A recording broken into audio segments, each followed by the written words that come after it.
رات کا سناٹا نہیں، چیخوں کا شور تھا۔ وقت جیسے رک گیا تھا یا پھر تیزی سے بھاگنے لگا تھا، کسی کے قدموں کے ساتھ، کسی کی چیخوں کے ساتھ، کسی کی آخری سانسوں کے ساتھ۔ جھوپڑیاں آگ کے لقمے بن چکی تھیں، خیموں سے دھواں یوں نکل رہا تھا جیسے کسی نے آسمان پر ماتم طاری کر دیا ہو۔ عجیب وحشتناک سما تھا۔ بستی کے بیچوں بیچ لوہے کے شور اور بوٹوں کی چاپ گونج رہی تھی۔ وردیوں والے، جنہیں محافظ کہا جاتا تھا، اس وقت شکاری بنے ہوئے تھے۔ آنکھوں میں رحم کا شائبہ تک نہ تھا۔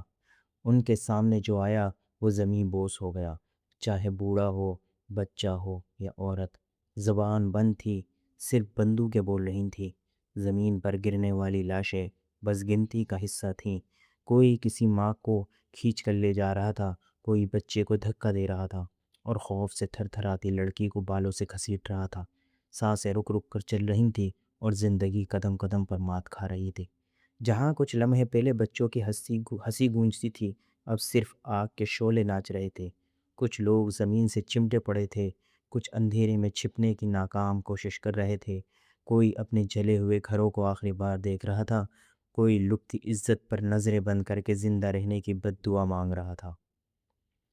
اور وہ جو زندہ پکڑے گئے تھے، وہ شاید مرنے والوں سے بدتر حال میں تھے۔ انہیں گاڑیوں میں ٹھوس کر لے جایا جا رہا تھا جیسے وہ انسان نہیں، کسی جرم کی گواہی دینے والے گناہ ہوں۔ ہر چیخ، ہر آگ کا آنسو فضا میں جذب ہو رہا تھا، مگر زمین وہ سب محفوظ کر رہی تھی۔ یہ زمین گواہ تھی کہ ظلم کیسے ہوتا ہے اور انسانیت کیسے دفن ہوتی ہے۔ آسمان خاموش تھا، شاید وہ بھی خوف زدہ تھا۔ اس رات کی تاریکی میں صرف اندھیرا نہیں، انسانیت کی موت تھی۔ آگ کی لپٹیں بلند ہو رہی تھیں، مگر ان سے زیادہ بلند چیخیں تھیں۔ وہ چیخیں جن کا کوئی پرسان حال نہ تھا، وہ فریادیں جو صرف ظالموں کے قدموں تلے روندی جا رہی تھیں۔ وردی میں ملبوس یہ درندے محافظ نہیں، قیامت کے قاصد لگ رہے تھے۔ ہر طرف بھاگتی ہوئی عورتیں تھیں جو اپنے آنچل، اپنی عزت، اپنی زندگی کو بچانے کی آخری کوشش کر رہی تھیں، مگر یہ کوششیں رائے گاں تھیں۔ وردی والوں کی نظریں، ان کے ہاتھ، ان کا رویہ، سب درندگی کی آخری حد کو چھو رہے تھے۔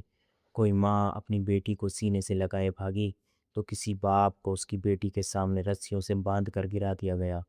معصوم عورتوں کو کھینچ کر جھوپڑیوں میں لے جایا جا رہا تھا۔ کچھ عورتیں روتی بلکتی اپنے پیروں پر گریں، مگر درندوں کے چہرے پر ایک شکن تک نہ آئی۔ وہ محافظ نہ تھے، وہ مجرموں سے بدتر تھے۔ کسی کے شوہر کو زندہ جلا دیا گیا اور اس کی بیوی کو جلتے وجود کے سامنے ننگی بے بسی کا تماشا بنایا گیا۔ کوئی بھائی بہن کی عصمت کو اپنی آنکھوں سے رونتے ہوئے دیکھ کر سانسیں توڑ بیٹھا۔ چیخوں کا شور، آگ کے شعلے، گولیوں کی تڑتڑاہٹ اور ٹوٹتے وجودوں کی بے آوازیاں، سب کچھ مل کر ایسا ہولناک سما بنا رہے تھے کہ خود وقت بھی رک کر لرزنے لگا تھا۔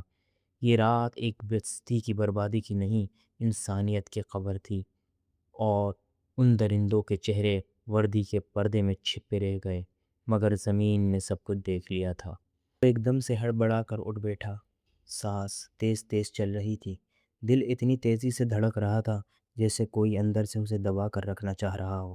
وہ بیڈ سے اٹھتا پہاڑ کی چٹان کی طرف دیکھ رہا تھا، مگر اس کی نظر کہیں اور تھی۔ اس کی آنکھوں میں بس ایک ہی تصویر گھوم رہی تھی، وہ سب کچھ جو اس نے اپنی آنکھوں سے دیکھا تھا۔ یہ خواب تھا، یہ سب کچھ صرف خواب تھا۔ اس نے خود کو یقین دلانے کی کوشش کی، مگر اندر کا غصہ اس پر غالب آ گیا۔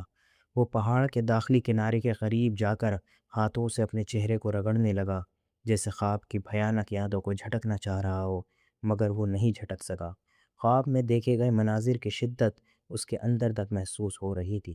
وہ ان چہروں کو نہیں بھلا پا رہا تھا، وہ چیخیں، وہ بے بس عورتیں، وہ جلتے ہوئے جسم، سب کچھ ابھی تک اس کے ذہن میں گونج رہا تھا۔ کیوں میں کچھ نہیں کر سکا؟ اس کا دل غصے سے بھر گیا۔ اس نے کرسی پر رکھی گلاس کو ایک جھٹکے سے پھینک دیا اور پھر ایک گہری سانس لے کر خود کو قابو کرنے کی کوشش کی۔ یہ سب کچھ دوبارہ کبھی نہیں ہوگا، اس نے خود سے وعدہ کیا، مگر غصہ ابھی تک اس کے اندر تھا، جیسے ایک جنون کی طرح بے قابو۔ وہ چہل قدمی کرنے لگا اور اس کا دماغ وہی اندھیرا، وہی خوفناک منظر دہرا رہا تھا۔ اس کی رگوں میں غصہ ابھرنے لگا تھا اور اب یہ غصہ آسانی سے ختم نہیں ہونے والا تھا۔ وہ ایک جھٹکے سے اس پتھریلے پہاڑ سے نیچے اترنے لگا۔ وہ پتھریلے پہاڑوں کی بلند چوٹیوں سے اتر رہا تھا، جیسے غصے اور درد کا طوفان اس کے جسم میں جنم لے رہا۔ اس کے قدموں کی دھڑک اس سخت زمین پر گونج رہی تھی، اور وہ ایک لمحے کی دیر کے بغیر نیچے پہنچا۔ زمین پر قدم رگڑتے ہوئے اس نے ایک لمحے کو بھی آرام نہیں کیا، جیسے غصہ اس کے جسم کی ہر سانس میں دوڑ رہا ہو، اور وہ جانتا تھا یہ غصہ کس طرح سے قابو میں آئے گا۔ وہ نیچے اتر کر ایک خفیہ راستے کی طرف آیا، اور پھر جیسے ہر چیز نظر انداز کرتے ہوئے اس نے اپنا غصہ برسانا شروع کر دیا۔ وہ پاگلوں کی طرح پتھروں پر مکے مار رہا تھا، اور ہر مکہ زمین میں ایک زوردار آواز کے ساتھ ٹکرا کر گونج رہا تھا، جیسے وہ اس سنگین منظر کو پھر سے زندہ کرنا چاہ رہا ہو جو 18 سال پہلے اس کی آنکھوں کے سامنے ہوا تھا۔ اس کی سانسیں بے قابو تھیں، ہر سانس میں شدید غصہ اور پاگل پن تھا۔ ماتھے پر پسینہ چمک رہا تھا، اور اس کی رگیں تنی ہوئی تھی، جیسے وہ اپنے اندر کی وحشت کو زمین پر اتار رہا ہو۔ اس کے ہاتھوں کے پٹھے پھول چکے تھے، گلے کی نیلی رگیں ہر بار مکے پر واضح طور پر ابھرتی تھیں۔ اس کا چٹانی سینہ پوری طرح سے اٹھ رہا تھا، اور سبز آنکھوں میں وہی خوخار جنون تھا۔ ان پتھروں پر مکہ مارتے ہوئے اس کی نظریں غصے سے چمک رہی تھیں، جیسے وہ کوئی پتھر نہیں بلکہ اس کے دشمن ہو۔ اس کا پورا جسم لرز رہا تھا، جسے وہ غصے میں کسی کو روند کر رکھ دینا چاہ رہا ہو۔ اس لمحے اس کا ذہن 18 سال پہلے کے منظر میں گم تھا، جہاں وہ بے بس ہو کر صرف تماشا دیکھ رہا تھا۔ وہ منظر، وہ خون، وہ درد، اس کے اندر کا جو غصہ تھا وہ طوفان بن کر ابل رہا تھا۔ ہر مکہ جو اس نے مارا، اس میں وہ بے بسی، وہ پاگل پن اور وہ درد تھا جو اس نے اس دن محسوس کیا تھا جب وہ کچھ نہیں کر سکا۔ وہ اپنے جنون میں پتھروں کو توڑتا گیا، اور ہر ضرب کے ساتھ اس کا جسم، اس کا دماغ اور اس کا دل بکھرتا جا رہا تھا، جیسے وہ اپنے آپ کو تباہ کرنے کے لیے خود کو آگ میں جھونک رہا ہو۔ اس کا غصہ بے قابو ہو گیا تھا، ہر مکے، ہر شدت میں جیسے وہ اپنے اندر کے طوفان کو باہر نکال رہا تھا۔ اس کا جسم، اس کی رگیں، اس کی سانسیں، سب کچھ اس طاقت کی شدت کو ظاہر کر رہی تھی۔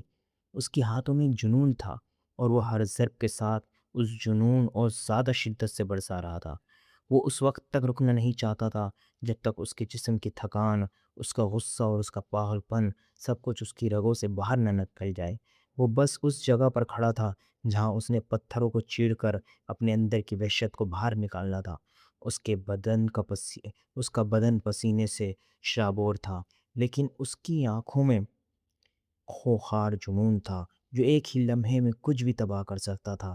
وہ جیسے اس وقت پاگل ہو رہا تھا جب دور سے کسی کی آواز سنائی دی، سردار، سردار، سردار۔ دور سے ایک لڑکا بھاگتا ہوا اس کے پاس آ رہا تھا، اس کی سانسیں پھولی ہوئی تھیں، وہ تیزی سے سردار کی طرف دوڑ رہا تھا۔ سردار، سردار، بھابھی کا تایا پھر سے پاگل ہو گیا ہے، اب بار کسی حوالدار کو لایا ہے نکاح پڑھوانے، وہ ہانپتے ہوئے بولا۔ اس کی آواز میں گھبرائی ہوئی سرگوشی تھی، لیکن جیسے ہی وہ جملہ مکمل ہوا، سردار کا پورا جسم یکدم بدل گیا۔ جیسے ہی اس کے کانوں میں وہ لفظ پہنچے، اس کا غصہ اچانک سکون میں بدل گیا، لبوں پر ہلکی سی مسکراہٹ بکھر گئی، اور وہ مسکراتا ہوا بے حد دلکش لگتا تھا۔ اس خبر کے ساتھ جیسے اس کا غصہ کسی تیز آندھی کی طرح بس لمحوں میں غائب ہو چکا ہو۔ سردار کا جسم ابھی بھی پسینے سے شرابور تھا، اس کے سینے پر پسینے کی بوندیں چمک رہی تھیں جو سورج کی روشنی میں جھلک رہی تھیں۔ اس کا مضبوط توانا جسم، جس میں پٹھے اور طاقت نمایاں تھے، اور سکس پیک اب بھی واضح طور پر اس کے جسم پر ابھر رہے تھے، جیسے پتھروں کے چٹانوں کے نیچے سے نکل کر ایک مضبوط اور بے قابو وجود کی شکل میں تبدیل ہو گیا ہو۔ وہ مسکراہٹ جو اس کے لبوں پر تھی، اس کے اندر کی شدت اور طاقت کو چھپاتی نہیں تھی بلکہ اور زیادہ نمایاں کر دیتی تھی۔ اس کے جسم کا ہر حصہ، ہر پٹھا، ہر عضو جیسے کسی جنگجو کی نشانی ہو، اور جب وہ اس مسکراہٹ کے ساتھ آگے بڑھتا، اس کا پورا وجود ایک چٹان کے مانند محسوس ہوتا تھا جس پر کئی سالوں کی محنت اور طاقت کی گواہی دی جا رہی تھی۔ وہ اپنے دلکش مسکراہٹ کے ساتھ جھمرو کی طرف مڑا، اس کی آنکھوں میں عجیب چمک تھی اور آواز میں دلکشی کی گونج۔ جھمرو، یار تجھے ایک بات بتاؤں؟ جھمرو نے چونک کر اس کی طرف دیکھا۔ یلغار ایک جھٹکے سے اسے پکڑ کر قریب کر چکا تھا۔ اس کے فولادی ہاتھ نے جھمرو کے کندھے پر زور سے گرفت جمائی، جس سے وہ ہلکا سا جھک گیا۔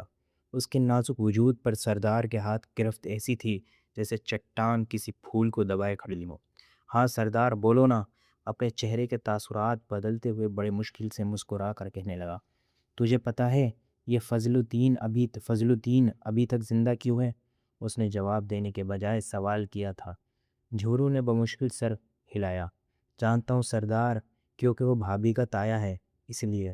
وہ کسی طوطے کی طرح بولا تو یلغار کے لبوں پر قاتل مسکراہٹ چمک لہرائی۔ لعنت ایسے تائے پر، لیکن وہ زندہ اس لیے ہے کیونکہ سردار دلدار یلغار اپنے دن رات کی محنت کی کمائی ناچنے والوں پر لٹانا نہیں چاہتا۔ اس نے جھمرو کے چہرے پر نظریں جماتے ہوئے ہنستے ہوئے کہا، ویسے بھی وہ میرے سونے مکھڑے کا تایا ہے، میری بارات پر ناچنے کا تو حق بنتا ہے نا اس کا، میں یہ حق اس سے کیسے چھین لوں؟ وہ آنکھوں میں معصومیت لیے بولا تو جھمرو جیسے دیوانہ ہو گیا۔ واہ سردار، کتنا بڑا دل ہے تمہارا! اس نے دونوں ہاتھوں سردار کے قدموں کی طرف جھکاتے ہوئے کہا، جبکہ اس کے انداز پر سردار دلدار یلغار کا بے باک قہقہا ان پتھریلی چٹانوں میں گونج کر واپس آیا۔ فضا میں ایک عجیب سنجیدہ مگر مزاحیہ سکوت چھا گیا۔ پہاڑ گواہ تھے کہ دلدار یلغار کے قہقہے میں بھی خنجر جیسے تھے، اور اس کی نرمی بھی پہاڑ جیسے سخت دلوں کو ہلا دیتی تھی۔